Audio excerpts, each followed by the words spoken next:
Hello दोस्तों, प्रणाम। कैसन बारी अपने सब? उम्मीद है अपने सब अच्छा होखम और गाना एंजॉय करित होखम।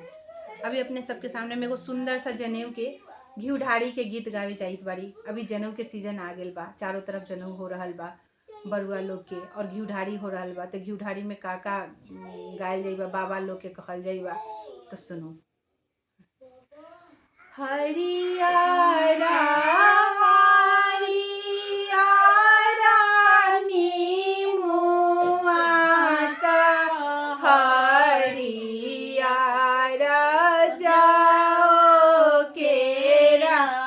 पे हरियारा हरियारा नीमुआत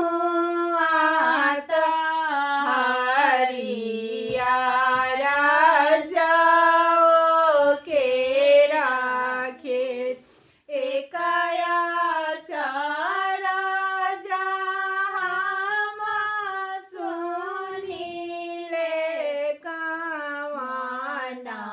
बाबा के मारा वाजाने एकाया चारा जहाँ सुनीले कामना बाबा के मारा वाजाने मारा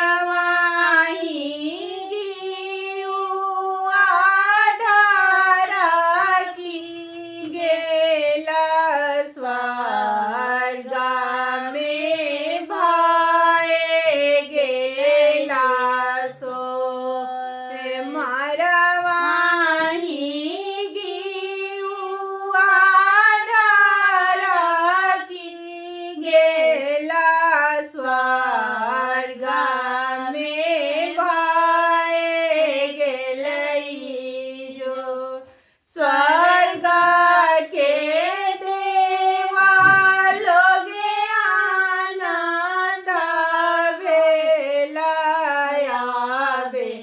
बंसा बढ़ाले मोर। स्वर्ग के देवा लोग आनंद बेलायाबे बंसा